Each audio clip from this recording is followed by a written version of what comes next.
Pasamalar serial மூலம் சினிமாவில் அறிமுகமானவர் நடிகை புவனேஸ்வரி.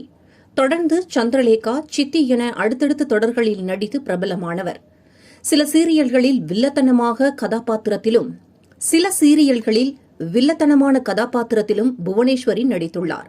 பிஸியான நடிகையாக மாறிய ஒரு கட்டத்தில் புவனேஸ்வரி விபச்சார வழக்கில் சிக்கியதால் பட வாய்ப்புகள் குறைந்து போனது. தென்காசி மாவட்டம் சங்கரன் கோவிலில் மிகவும் கஷ்டப்பட்ட குடும்பத்தில் பிறந்தவர். ஒருவேளை சாப்பாட்டுக்கே வழியில்லாமல் சென்னைக்கு வேலை தேடி வந்த புவனேஸ்வரி கடுமையான உழைப்பால் டிவி, சினிமா என பலவற்றில் நடித்தார்.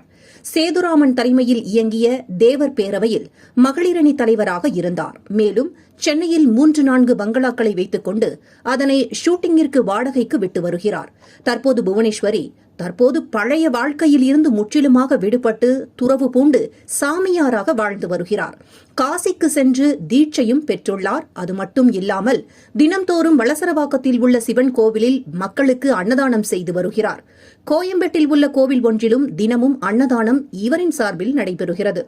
இதுகுறித்து புவனேஸ்வரி கூறியதாவது: நடிப்பில் உச்சத்தில் இருந்தபோது எதிர்பாராமல் சிக்கலில் சிக்கினேன். நீதிமன்றத்தில் என்னை நிரூபித்து வெளியே வந்தேன். ஆனாலும் இந்த சமூகம் தவறான கண்ணோட்டத்துடன் தான் பார்க்கிறது. 2 வருடங்களுக்கு முன்பு ஆன்மீகத்தில் இறங்கினேன். தினமும் கோவில்களுக்கு செல்ல தொடங்கினேன். சிறு வயதில் ஒருவேளை சாப்பாட்டுக்கே கஷ்டப்பட்ட அனுபவம் உண்டு. இப்போது என்னிடத்தில் பணம் இருக்கிறது. அதனால் இப்போது தினமும் 300 பேருக்கு உணவளிக்கிறேன். கோவில்கள், மசூதி, தேவாலயங்கள் என அனைத்துக்கும் செல்கிறேன். எந்த மதமும் என் ஆன்மீக பயணத்துக்கு தடையாக இருக்கக்கூடாது. ஒரு அரசியல் கட்சியிலும் மகளிரணி தலைவராக இருக்கிறேன். தீபாவளி பண்டிகைக்கு 10,000 பேருக்கு புத்தாடைகள் வாங்கி கொடுத்தேன். என்னை மக்கள் எப்படி வேண்டுமானாலும் பார்த்துக் கொள்ளட்டும். எனக்கு அதை பற்றி கவலை இல்லை.